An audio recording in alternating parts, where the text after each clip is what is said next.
Now, conservatives all over the Midwest are increasingly becoming aware that the president has been unable to keep his promise of keeping factory jobs inside the United States. Now, workers across the country in this sector have been losing their jobs as these companies continue to fold up and open up shops and ship jobs overseas. Now, Peru, which is a small town in Indiana, is actually getting ready for the loss of the Schneider electric production facility. Now, it's a very large employer. It's the largest employer in this very, very small town of about 11,000 people that has operated since the early 1900s. Now, in February, the French multi-billion dollar company announced its plans to close in the city, with the final waves of layoffs planned throughout the next few months. So that's a disaster. Back in 2017 and 2018, the company had reduced the plant's workforce by about 25%. The remaining 306 workers, who mostly produce electrical panel boards, were expected to largely to be left unemployed, as production may be sent to either Monterrey, Mexico, or other U.S. facilities.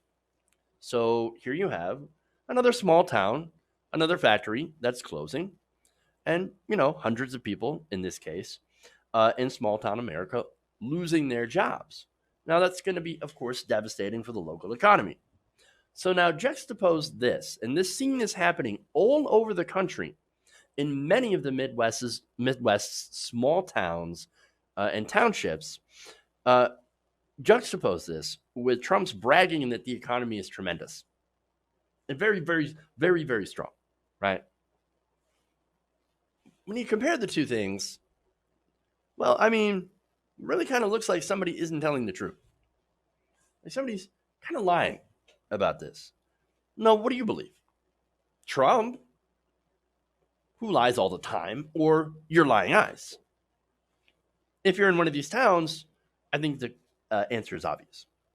Again, happening all over the country, people who voted for Trump in the heartland on the promise that he would save their jobs are still losing their jobs. Now, that is despite these corporations having incredibly hefty profits. So now, in Miami County, by the way, Peru, where Peru is located, and again, this is Indiana, Miami, I know, right? Trump won over 70% of the vote in 2016. What's going to happen now that these facilities are closing down? What's going to happen now that Wall Street's been paid, that 83% of Trump's $1.9 trillion in tax cuts went to the top 1%? What are people going to do now? And not only that, but these companies, by the way, they didn't just get giant tax cuts. They also got lucrative federal contracts. Now, none of those things, none of those incentives saved these people's jobs, but it did put a lot of money in the pockets of the CEOs and the executives and the board. And it also made a fool out of a lot of Trump supporters. And now, of course, they're pissed. They're not happy. Let me go to a few of those. Troy Mallet, for example. Now, Troy Mallet worked at the plant in Peru, Indiana for about 15 years. He said this, quote, Trump has really disappointed the state of Indiana and the city of Peru. He needs to come down here and see what's going on. And odds are he will probably not. Or if he does, campaign stop. And then he'll say something stupid. But he said, quote, it's going to kill the community, that plant closing. They're just ruining so many lives here, so many lives. I thought I had a future here. It's just wrong to do this to a community just to save a buck. But that's not what you do to people. Well, that's what Trump does. See, you guys have to understand. Trump is not one of you. He's not one of us. He's not one of the workers. The guy's never worked a day in his life on the factory floor. He's one of the bosses. He's one of the idiot guys who own the place. And, or I should say, maybe his father is more like the guy who owns the place. And then Trump is just the idiot son that they brought in to do one of the jobs that really aren't that important, but he thinks he's the boss. Yeah, Trump's that guy. You all know that guy if you've worked in a factory. Like, He's, again, the guy that makes $1 while you make 10 cents. Why would you ever want to trust one of those guys? You know what his tagline was before MAGA? You're fired. You're going to trust that guy. You trust that guy. Now, here's the other thing, right? So now, look, this plant was unionized. Republicans despise unions. Donald Trump despises unions. All the bosses despise the unions, right? And so now that might be a factor. The union, though, really did try to get this plant to stay. The International Association of Machinists and Aerospace Workers Union said it offered various concessions in hopes of keeping the facility open, including cuts to wages, benefits, and tax cuts from the union and local municipalities to no avail.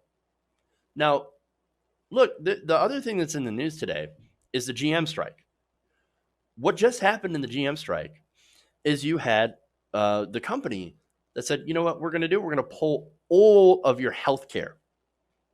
You now have no health insurance.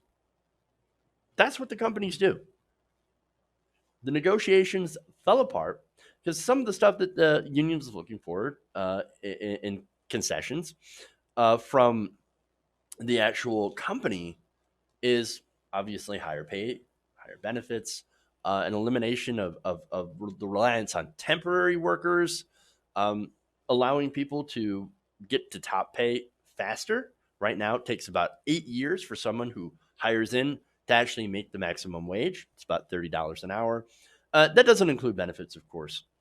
And so, look, they were asking for your normal stuff, right? The company says, absolutely not. We can't do it. We can't afford it. Oh, wait, they just gave their CEO a $20 million bonus. Oops. Yes, they can afford it, but they choose not to. So that's the other thing that's happening right here. And so you can see that these companies basically will threaten to leave. They'll threaten to do whatever. They'll take away your health care, your health insurance. Also, they can save an extra buck. And that's what happens in this, right? And so the fact that they worked so hard to get this company to stay, the union did, and they didn't, angered workers to no end. In fact, workers like Dana Eckelbarger, who worked at the plant for about 12 years, said he was set to be laid off at the end of the month. Now, on this, he said, quote, if you get federal aid from the government, which again, pointing to GM there, the work needs to stay in the U.S. They've made record profits so far this year, and they're still sending work across the border to Mexico. It's cheap labor. They don't want to pay the wages that they're making.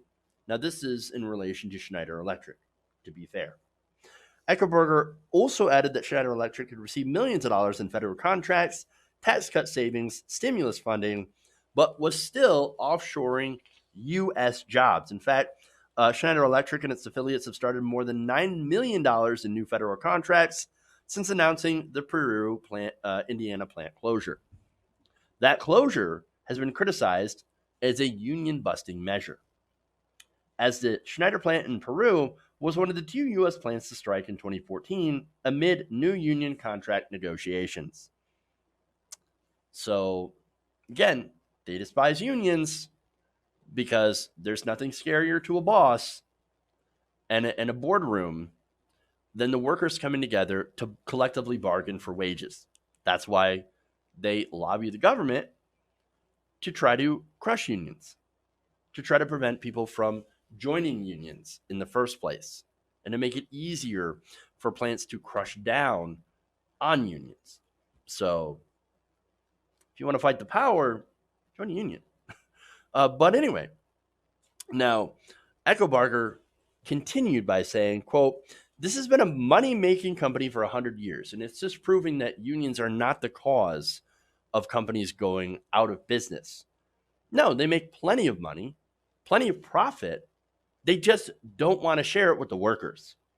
He said, this is the livelihood here in Peru. There are a lot of things tied into the plant closure that's going to hurt big time. It's going to hurt the schools, the police, the department, the fire department. It's going to hurt everybody in the long run, except, of course, for the people who own the plant, who are going to get tons of money in executive bonuses. And that's unfortunately how this game's played. It's all about the greed, and it's always been. Now, I've got more. Chuck Dennison of Youngstown, Ohio. who worked at the recently shut down Lordstown plant for about 20 years before he was forced to take early retirement. He talked about the effects of the closing that it's had in their town. Quote, "We lost our Kmart, we lost Toys R Us, the hospital got shut down, and last month was the final print of the local newspaper." To be fair, Toys R Us kind of went out of business anyway. Poor business practices. Oh, and those darn millennials not having enough kids. They blamed it on that too. Instead of actually reinvesting in their stores, Sears was having the same issue, not reinvesting in their stores, and instead blaming others for the problem, taking out junky loans. We've talked about that before. Now, he also continued, he said, bars and gas stations have closed down. More houses are going up for sale. And of course, who's going to buy those houses? Who's going to move to that place now that the major employer is gone? So not only that, but one of their grocery stores, Shoppers Values Foods, also ended up closing because people can't afford it. Now to probably be replaced by like a Dollar General or something, or a chain of Dollar Generals. As far as the eye can see, Dollar General. And that's what happens in these small towns. I know because I've lived it. I've seen this firsthand. And so it's an absolute disaster. Now, these towns, again, they're becoming ghost towns. And this is happening all over the Midwest, and it's all because of corporate greed. Now, good thing is, you've got people waking up, and you've got people fighting back. Now, Denison joined with a man named Frank Staples. Now, Frank Staples was a carrier plant employee in Indianapolis for about 14 years. Now, he had to go on medical leave. And what they're doing, though, while they're on that leave, is they're organizing workers with the Bernie affiliated group Our Revolution in order to protest other plant closures and layoffs in the Midwest, including the Schneider plant. Staples said, quote, "I've seen businesses in my hometown close because Carrier fired so many people." Carrier, if you don't remember, again, was that air conditioning plant that ended up getting a ton of special breaks and incentives from the former governor and now Vice President Mike Pence. So Pence's administration gave all these giveaways and goodies and handouts, and the Trump administration also did as well, in order to get Carrier to stay. And still, they ended up closing down plants and offshoring jobs. Because it's not about that. It's not about it's not about the necessarily the financial health of these companies. They're not like going out of business because labor costs too much or anything like that.